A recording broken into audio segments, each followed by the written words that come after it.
Hey everyone, it's Nate with MailerLite. Before we get started, thanks to everyone who joined us for our webinar on Facebook Live on GDPR. You all asked amazing questions and we've been going through all those questions one by one. If you missed the webinar, we're going to put a link to it in the video right now and in the description below so you can go check it out. So today we're going to be covering the basics, the top 17 questions you want to know about GDPR, but we're too afraid to ask. Don't worry guys, we've got you on this. We've got all these questions right here. Let's jump right in. So number one, does the EU have jurisdiction in the US to enforce GDPR?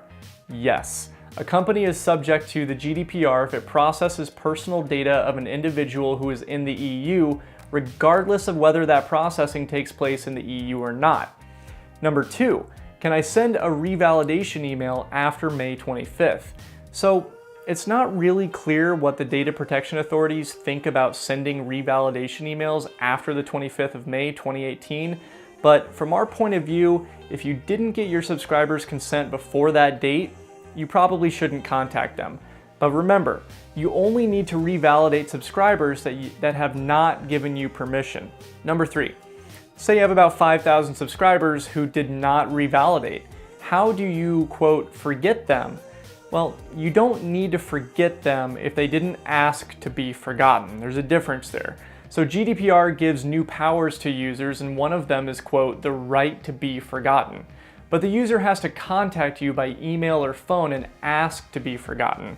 That said, you can't send them emails without their consent, but they do need to ask specifically. Number four, how can we give users access to their personal data when they request it? So when someone emails or calls you, you need to show all of the user's information that you process. That can be done via a PDF file or another format file that they can read. The main point is that you need to show that person all of their data. So number five, this is one of the biggest questions that we get. How does Brexit affect UK companies? So the GDPR will apply from the 25th of May 2018, but the UK doesn't leave the EU until April 2019. So GDPR will continue to apply.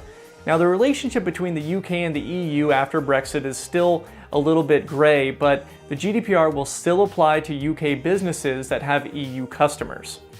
Number six, how are small businesses likely to be affected? Also, if you're not an EU or US citizen, how would any of this be enforced in the first place? So a company is subject to the GDPR if it processes personal data of someone who's in the EU, no matter the size of the industry or country or origin of the business. So if you do marketing for EU subscribers, GDPR applies to you. Enforcement will be done with the aid of international law enforcement. So it sounds like they're going to come after you, so you need to be careful.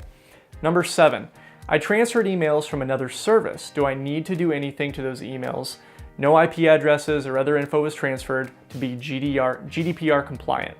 So according to GDPR, you have to be able to demonstrate that the person gave his or her consent.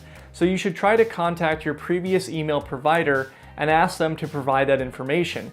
If you gained your user's consent legally, you don't need to do this again, but that said, you still need to be able to prove consent.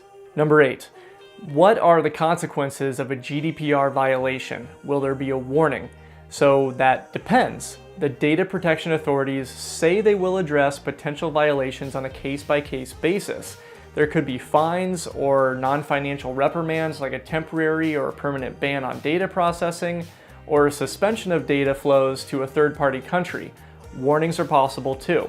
Remember, Facebook and Google got slammed on day one. Number nine, I heard the fines are only to be applied in 2 years. Is it safe to assume that the next 2 years will be a period of adaptation to the law? So this is like a training wheels period, but we wouldn't be so sure. Again, like I said, Facebook and Google got hit on day one. The GDPR doesn't need to be implemented into national law, and it came into force after giving you guys a lot of months to prepare, so the responsibility is really on you. So number 10, if there's a data breach or your website gets hacked, who exactly do you report this to and how? So something happens, you lose the data, how do you fix it? So GDPR says under Article 33, in the case of a personal data breach, the controller shall without undue delay and where feasible, not later than 72 hours after having become aware of it, notify the personal data breach to the supervisory authority unless the personal data breach is unlikely to result in a risk to the rights and freedoms of natural persons. So yes, you need to tell the authorities within 72 hours. That's the rule. 11. What happens if my company is not compliant by May 25th, 2018?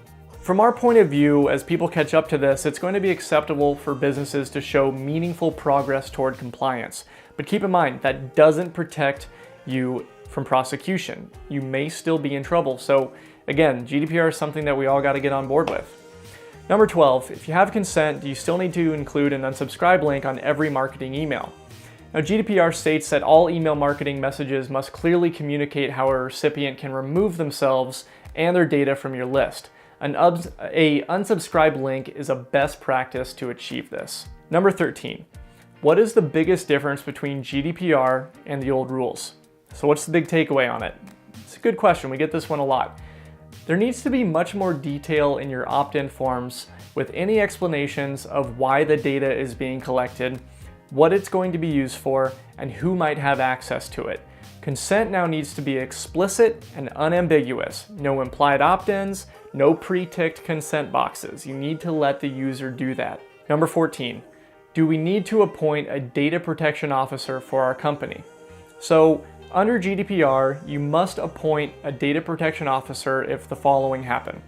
If your core activities require large-scale, regular, and systematic monitoring of individuals, for example, online behavior tracking, or your core activities consist of large-scale processing of special categories of data, or data relating to criminal convictions or offenses. Number 15, can I still put automation triggers on my blog and website that send people on my list relevant emails?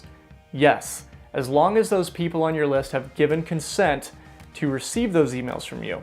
So once you have consent, you can use all of your email marketing best practices. You just need to make sure you have that consent first.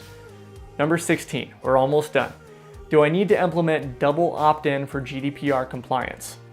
No, the GDPR doesn't make it mandatory. However, the regulation has such high standards for consent, it's a good option to ensure that you are compliant. So if you can do double opt-in, go for it. Number 17, can I still personalize my email marketing with the subscriber's real name and other personal info? So basically, can you still make those custom tailored emails that we all know and love to use and highly recommend?